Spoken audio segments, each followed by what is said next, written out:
What's good, y'all? Black Fox here, and this is part 2 and my final part of my TNA Worst Tag Team slash Factions video.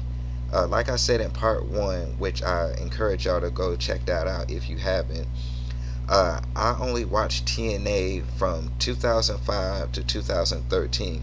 I'm not familiar with anything before or after that time period. So if you're expecting any tag team or factions during that time, before 2005 or after 2012 in my video, I'm sorry, I'm not familiar with TNA like that. Uh, After the Aces and Eights storyline, I really was done with TNA. So without further ado, let's continue on with part 2 of this series.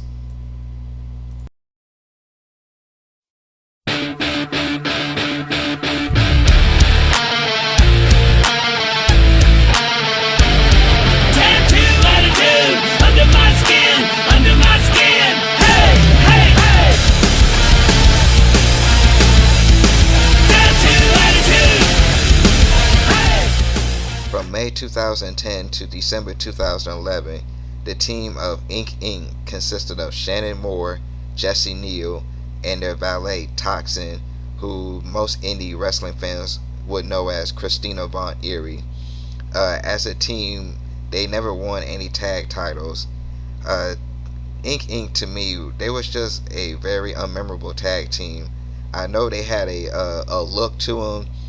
They had a lot of tattoos, hence the name of Inc. Inc. Being that they like to have a lot of tattoos on them, and they had the crazy mohawks looking like a bunch of 80s, 90s rockers. But to me, I never really found them very captivating, very memorable, and I really don't have much to say about them. They wasn't the worst tag team. They had chemistry, but as far as being memorable, they're very bottom rung.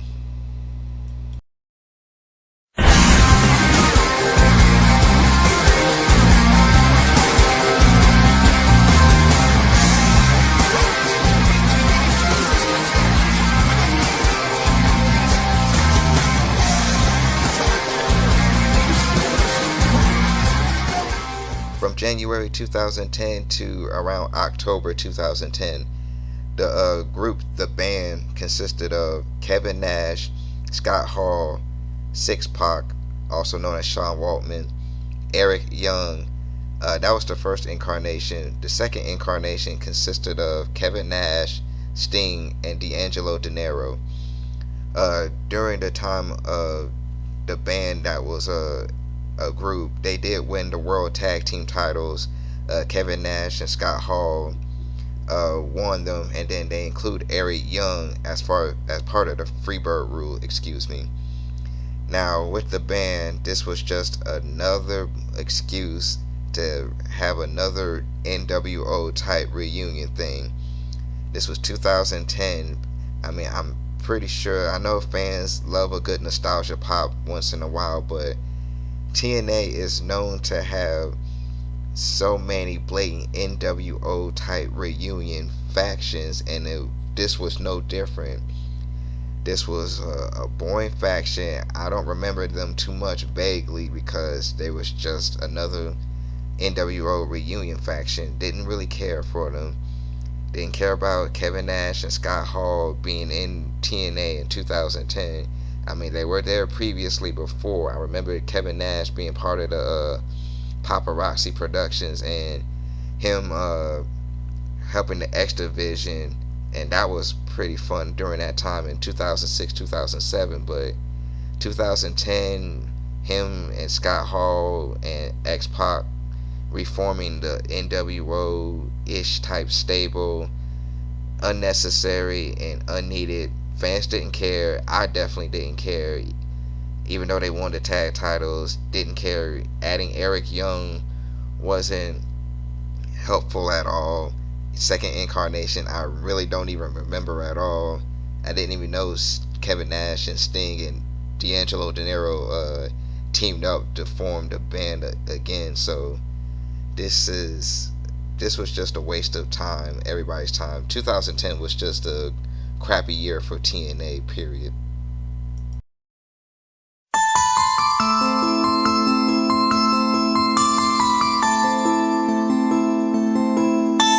Winter loves the fate of the meek. Her velvet touch preys on the weak.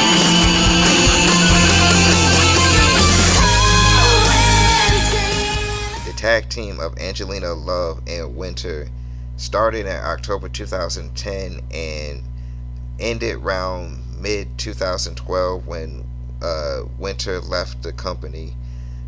During their time together, they did win the TNA Knockouts Tag Team title.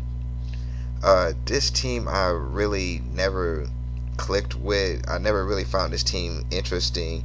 I know the gimmick, from what I remember, was that Winter would appear to Angelina Love like in a supernatural form, and then she started creating potions and whatnot to control Angelina Love and put her under this trance, under this spell, so Angelina could do Winter's bidding, and she would make Angelina turn on her former beautiful people,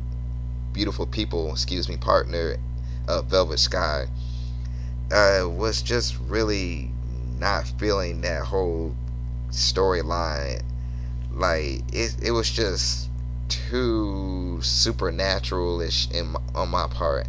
Not saying that drugs, like mind controlling drugs, is not realistic. I mean, I'm pretty sure there are mind controlling drugs out there, but it was just too out there in my opinion. Never really felt that this was the way to go to break up the beautiful people. I mean, I was a big fan of the tag team of Velvet Sky and Angelina Love. They had some chemistry, and their gimmick was pretty solid and pretty enjoyable. But I understand you had to break up the tag team eventually, but in my opinion, this was not the way to do it. To have this whole hypnotizing thing going on, and Angelina Love always had this dead look on her face. It was just uninteresting. I just never liked how she come out to the ring, to the ring, with this dead look on her face. I know she's supposed to be hypnotized, but it's just not the way to go about it. I don't know what I could have done better. I'm not a booker myself, won't claim to be a great booker, but I know they could have done better with this whole tag team.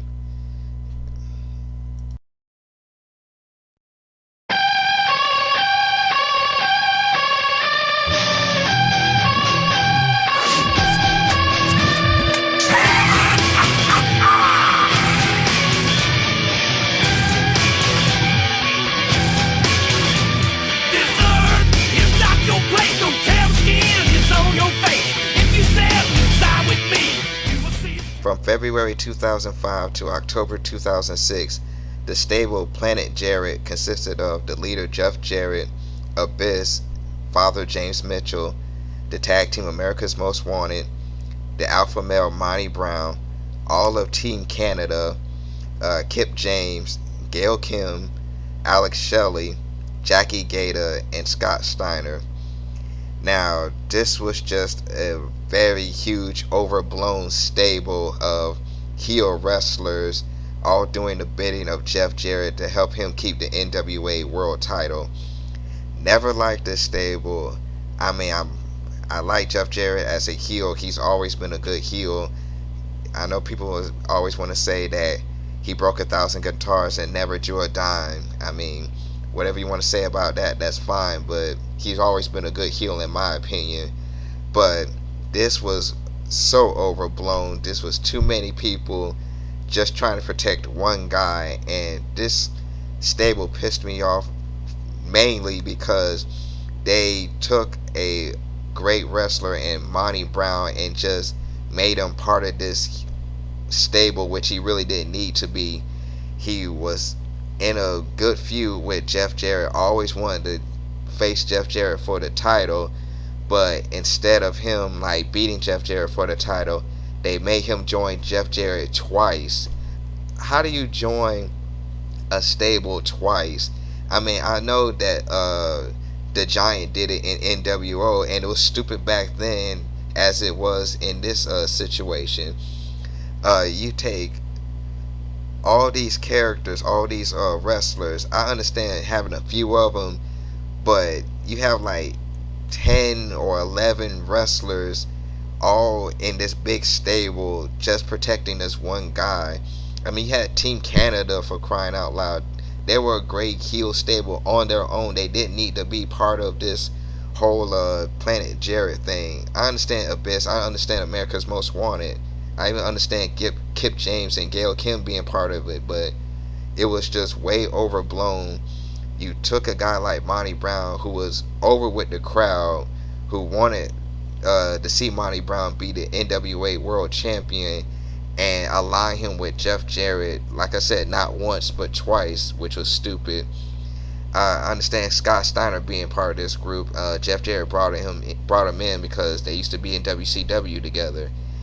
But just it was just overblown, unnecessary.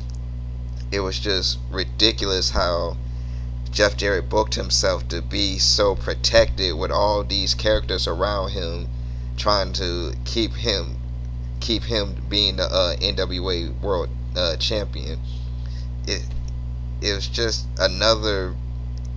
It felt NWO-ish, but not really. I would call this another NWO type stable, but there's some elements that prevent it from being NWO-ish, but it has the essence of NWO to it, and never really liked this stable. I mean, Jeff Jarrett played the heel very well, but to have all these people protect him just so he can be the NWA champion for as long as he wanted to be, it was just stupid. Just didn't like it at all.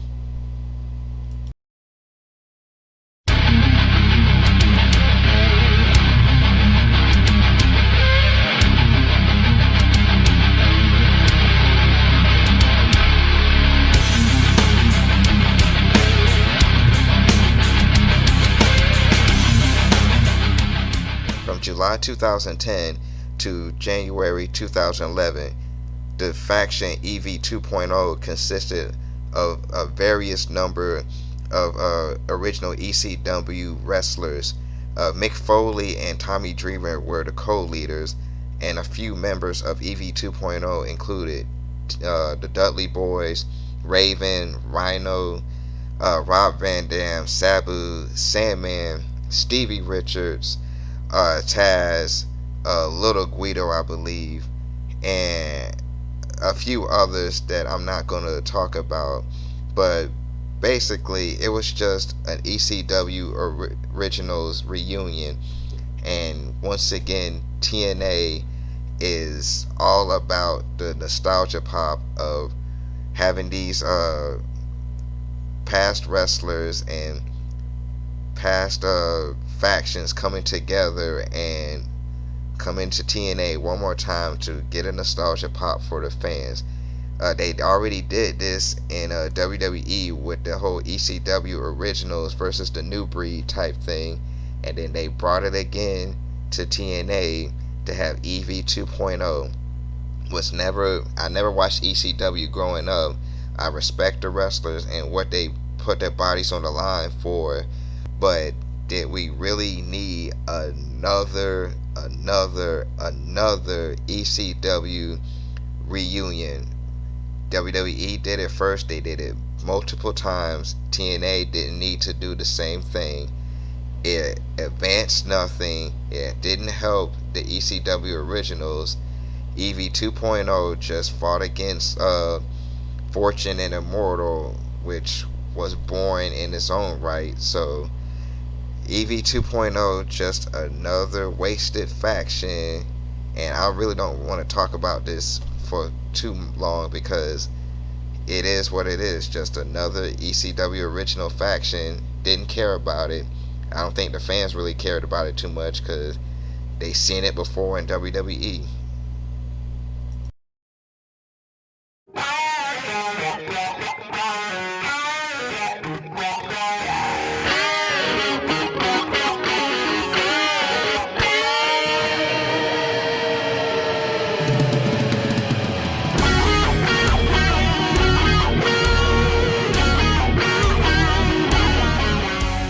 From October 2010 to April 2012, the group Immortal has so many damn stable members. I'm not even going to list them all like I normally do.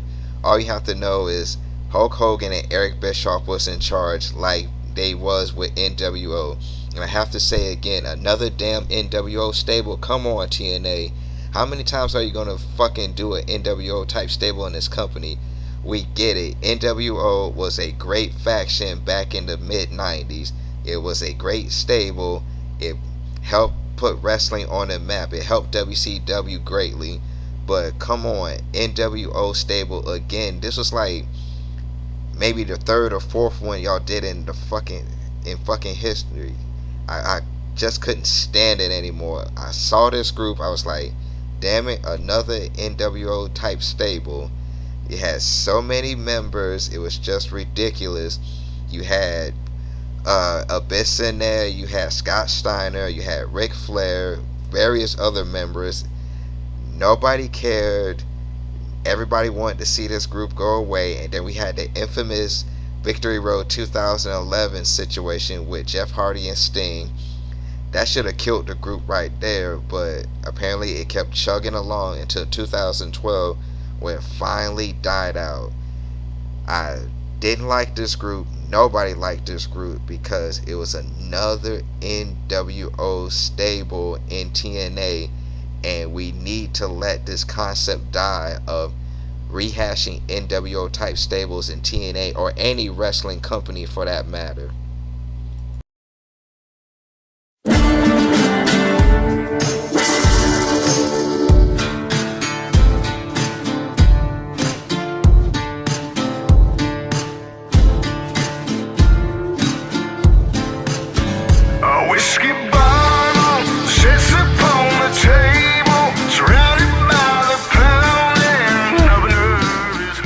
June 2012 to November 2013, the faction Aces and Eights consisted of the leader Bully Ray and various other wrestlers, including Devon, Doc, now known as Luke Gallows, Wes Briscoe, Garrett Bischoff, D'Lo Brown, Mr. Anderson, Taz was their spokesman, and just other wrestlers. I don't feel like naming them off because it's just too many. Like I said previously, this was the group that killed TNA for me. This was the group that made me stop watching TNA, period. Now, the concept of a biker gang as a faction is not bad at all. It's a great concept, but the execution was just boring. Everybody really wasn't feeling the whole.